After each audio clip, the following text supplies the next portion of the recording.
Les Ivoiriens ont salué des deux mains la libération des 3 soldats, membres du contingent des 49, par les autorités maliennes. Ils attendaient donc avec beaucoup d'espoir la libération des 46 autres.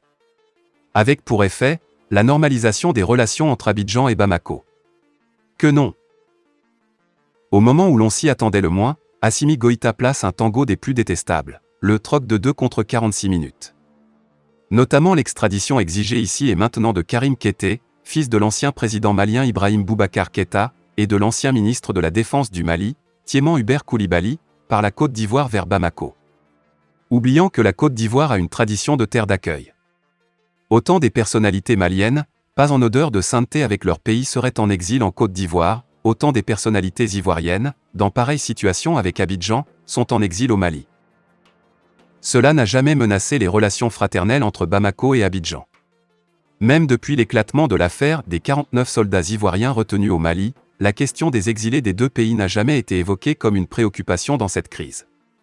Aucune médiation n'a fait cas d'extradition d'exilés maliens en Côte d'Ivoire, qui menacerait de déstabilisation le Mali, jusqu'à ce que 3 soldats du contingent des 49 soient libérés. Au moment où l'on a espéré que cette libération ouvrait grandement la porte à celle des 46 autres soldats, le colonel Assimi Goïta, Imsel, brandit ce troc funeste.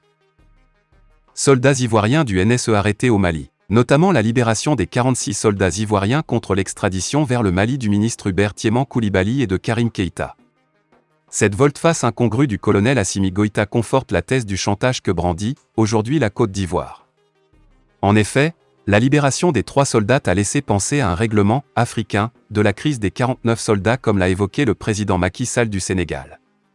Et tout semblait aller dans ce sens jusqu'à ce que le colonel Assimi Goïta sorte ce troc funeste de 2 exilés contre 46 soldats détenus. Abidjan souhaite toujours une issue de cette crise par la négociation mais pas à n'importe quel prix. La Côte d'Ivoire sollicite à cet effet une réunion extraordinaire des chefs d'État et de gouvernement de la Communauté économique des États de l'Afrique de l'Ouest, CEDEAO. La prochaine rencontre du président Alassane Ouattara avec le secrétaire général des Nations Unies, Antonio Guterres, s'inscrit dans cette ligne et serait, tout bien calculé, au cœur des débats.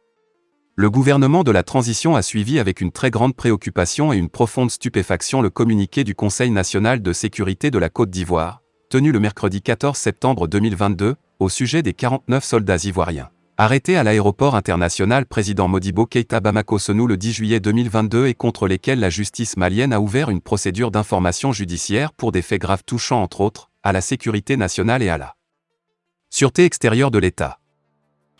Le gouvernement de la transition rappelle à l'opinion publique nationale et internationale que, par communiqué numéro 034 du 11 juillet 2022, il a expliqué en détail les conditions illégales dans lesquelles ces forces étrangères, dont une trentaine des forces spéciales, sont arrivées au Mali en possession d'armes et de munitions de guerre, sans ordre de mission, ni autorisation, tout en dissimulant les identités et leurs professions réelles de militaires ainsi que l'objet précis de leur présence sur le sol malien.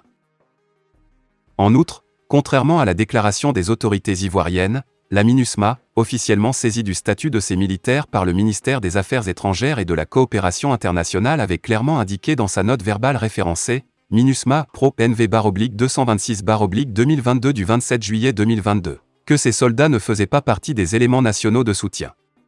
Par conséquent, aucune base légale ne saurait, à présent, justifier, ni leur présence, encore moins leur mission au Mali.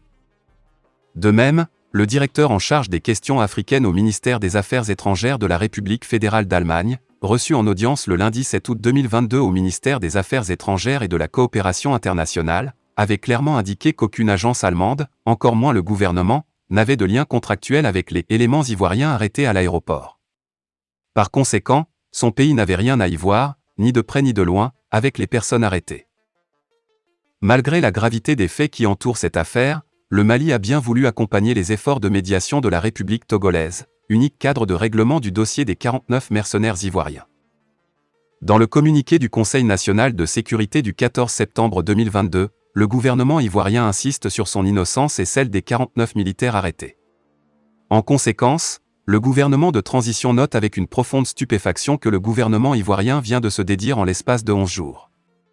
En effet, il a reconnu sa responsabilité dans sa déclaration.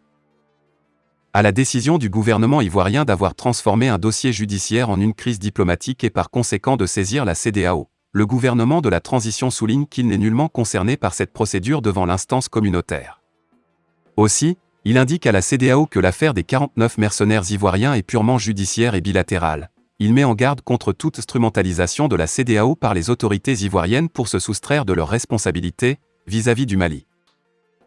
Le gouvernement de la transition, tout en réitérant son attachement à la paix, à la sécurité et aux relations séculaires de bon voisinage, précise que pour le respect de sa souveraineté, sa sécurité nationale et aux intérêts vitaux de son peuple, il ne cédera à aucun chantage ou intimidation.